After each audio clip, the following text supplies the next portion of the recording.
de mettre le jus d'oignon, le clou de girofle. Je sais que vous savez ça. Toutes les astuces qu'on partage partout sur internet, si vous n'avez pas une bonne routine capillaire, ça ne sert à rien de les appliquer si vous ne pouvez pas bien manipuler vos cheveux pour éviter la casse. Parce que finalement, c'est... Hey guys, welcome back to my YouTube channel. Re-bienvenue sur ma...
C'est obligé. Tu dois avoir ce peigne pour pouvoir soulever ton...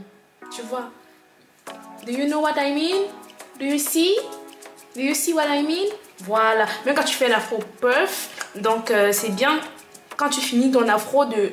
Voilà, soulever un petit peu avec ce... On va passer à la brosse. Bon, je reste une fois dans la même lancée, hein. On va passer à la brosse. Cette brosse-ci, j'ai cette brosse, ça fait 7 ans. En fait, ça fait 7 ans que je suis au naturel. Donc du coup, ça fait 7 ans que j'ai cette brosse. C'est soit les lacets comme ça, soit le bas du collant, soit les bas du collant pour pouvoir faire la pro-puff. Donc ça aussi, c'est un indispensable. Je vous montre le bas du collant. Donc, il est comme ça, le bas du collant. Voilà, d'un collant tout simplement pour pouvoir faire un afro-pop. Donc c'est soit j'utilise le bas du collant ou j'utilise les lacets.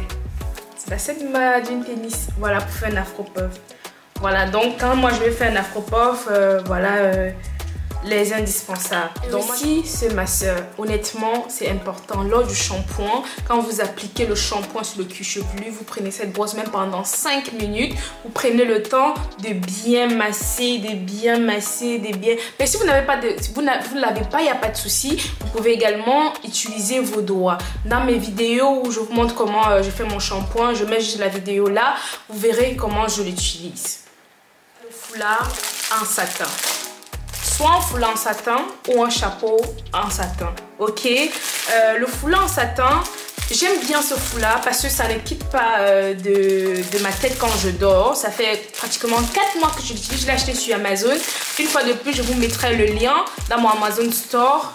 Ok, pour le moment, je ne peux pas mettre les liens cliquables dans la description. Donc, contactez-moi sur Instagram si vous avez besoin d'avoir accès à mon Amazon Store. Je mettrai ça, ce foulard en satin. Pourquoi utiliser un foulard en satin d'ailleurs, ou un chapeau en satin, ou un oreiller en satin? Moi j'ai les deux, je dors toujours sur un oreiller en satin et puis je mets bien mon foulard. Mais des fois je suis pas obligée de mettre le foulard quoi. Et pourquoi on conseille d'utiliser le satin? C'est juste parce que vu que nos cheveux ont tendance à se sécher, nos cheveux ont besoin d'hydratation. Donc du coup, pour conserver cette hydratation là, c'est pas conseillé de dormir sur du thé d'oreiller en coton parce que le coton va absorber l'hydratation. On bagarre beaucoup, on lutte beaucoup pour apporter cette hydratation là. Donc c'est pas normal de dormir sur quelque chose qui va absorber entièrement l'hydratation. Et aussi ça favorise énormément la casse.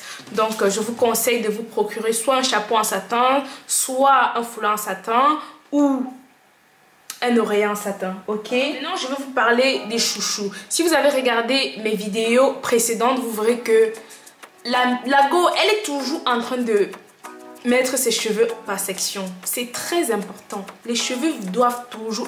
Durant le wash day, quand tu te coiffes et tout ça, tu dois toujours tenir tes cheveux en section. Toujours travailler en section pour limiter la casse et pour faciliter le travail sur les cheveux. Donc, très important, c'est une serviette comme ça en microfibre ou un t-shirt. Pas de serviette, la serviette que tu utilises pour te laver avec, non, c'est pas conseillé parce que ça va absorber tout l'eau. Le but vraiment, c'est d'absorber juste l'eau qui dépasse et le reste d'eau, tu gardes ça dans tes cheveux pour pouvoir sceller l'hydratation après. Donc moi, je l'ai acheté ça, je crois, à 2 €, hein, donc après, ça me coûte pas cher. Pendant longtemps, j'utilisais le t-shirt. Donc, si vous n'avez pas une serviette, bah, utilisez juste un t-shirt. Il n'y a pas de souci pour absorber l'excès d'eau. C'est juste ça. Prochain. Les filles, vous connaissez ça, non? Le chapeau qu'on met avant de mettre les perruques là. Si vous êtes fan des DIY, et je sais qu'il y a des fans ici, des trucs faits maison. Dans plusieurs masques que je vais vous proposer, vous verrez que je vais plus souvent utiliser ça parce que en fait ça permet de filtrer. Plus souvent les masques qu'on fait nous-mêmes, ils ont tendance à laisser les résidus dans les cheveux. Donc avant de les appliquer, je conseille toujours de filtrer pour dans un premier temps retirer tous les résidus. Si vous êtes fan de DIY, il vous faut cette petite machine là. Je pense que vous connaissez ça. Il y a ça va juste là comme ça. Ok, ça va juste là comme ça, voilà. Et c'est fait pour mélanger les femmes qui sont fans, qui font la pâtisserie et tout ça. Je pense que vous connaissez ça. Donc si vous êtes fan des masques maison, des poudres indiennes et tout ça, moi plus souvent quand je mets les poudres, si les poudres ont tendance à ne pas rapidement se mélanger et tout ça, je prends ça et puis je mélange avec. Honnêtement, j'ai vraiment vu l'efficacité de cet appareil. Après, si vous n'avez pas cet appareil, donc ça évite aussi d'avoir les grumeaux, voilà, dans les boules après. Surtout ceux qui sont fans des poudres indiennes, vous savez ce dont je parle. Ok, mélangez. Si vous ne pouvez pas vous procurer cette machine, vous prenez juste ça. Enfin, ça coûte moins cher, hein, je crois, à moins de, même à 50 centimes, on peut l'avoir. Ok. Et aussi, si vous êtes fan des DIY, je pense que il vous faut un bol comme ça et un truc en planche comme ça dédié pour vos DIY. Donc plus souvent vous me verrez faire mes masques dans cette bol en bois et cette cuillère en bois. Est-ce que tu vois ça? Ça s'appelle un vaporisateur.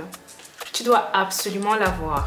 Ok, moi j'ai pris ces vaporisateurs sur non, j'ai acheté chez Aromazone parce que j'ai acheté plusieurs fois un vaporisateur.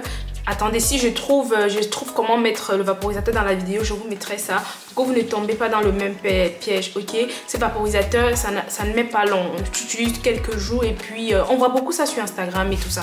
Tu utilises à quelques jours, après ça marche plus. Alors que ça, j'ai acheté chez Aromazone à moins de 1 euro, je crois. À moins d'1 euro et ça marche super bien. Donc dedans, j'ai ma potion magique. Ok, on en parlera plus tard pour le sujet de la vidéo. Je suis désolée de continuer avec cette tête. Donc, en faisant la vidéo, je me suis rendu compte que j'avais oublié certains outils que moi je trouve très importants. Donc, du coup, j'ai fait une autre vidéo pour pouvoir compléter à la précédente, ok? Mais ne vous inquiétez pas. Donc là, je vais parler de ça. C'est le papier film. Moi, depuis que j'ai débuté ma routine capillaire, je l'utilise, ok? Moi, c'est la base pour vraiment venir laisser... après avoir appliqué le masque, je passe ça sur mes cheveux et je mets par exemple une serviette, j'attache, ok? On reviendra vraiment en profondeur dessus. Je pense qu'il y en a plusieurs qui savent qu'ils les utilisent également. Ou un casque chauffant. Si vous avez une porosité faible, je pense que vous avez vraiment besoin d'un casque chauffant parce que vos cheveux n'absorbent pas rapidement l'hydratation. Donc pour permettre au masque de pénétrer vraiment, il faut utiliser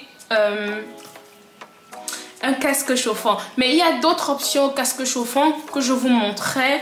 Ne vous inquiétez pas, je ne peux pas vous montrer ça, mais il va falloir que je sois en train de faire mes soins pour pouvoir vous montrer, ok? Bon, moi je trouve aussi important d'avoir l'applicateur d'huile, ok? Si en semaine, vous voulez appliquer de l'huile sur vos cheveux et tout pour réhydrater vos cheveux.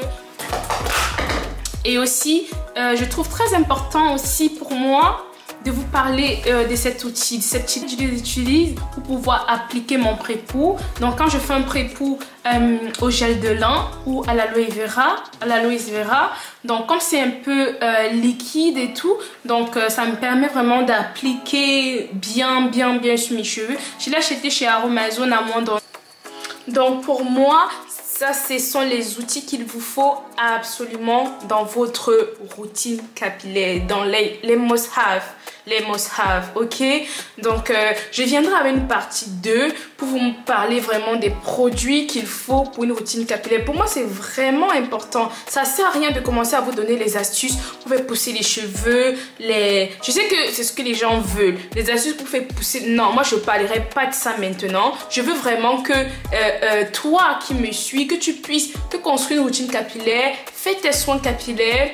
Maintenant, avant de passer à l'étape suivante qui est booster la pousse des cheveux. Tu ne peux pas booster la pousse de tes cheveux si tu n'as pas une routine capillaire. Ça ne marche pas. Si tu as énormément de casse, ça ne marche pas comme ça avec les soins, avec les cheveux. Honnêtement, ça ne marche pas comme ça. Je vous remercie énormément d'avoir regardé cette vidéo. Merci à celles qui sont arrivées jusqu'ici. Je vous prie juste de vous abonner, de cliquer sur le bouton abonner. Abonnez-vous et laissez-moi un petit pouce en l'air si vous avez aimé cette vidéo. Je vous dis à bientôt dans la prochaine vidéo. Bye!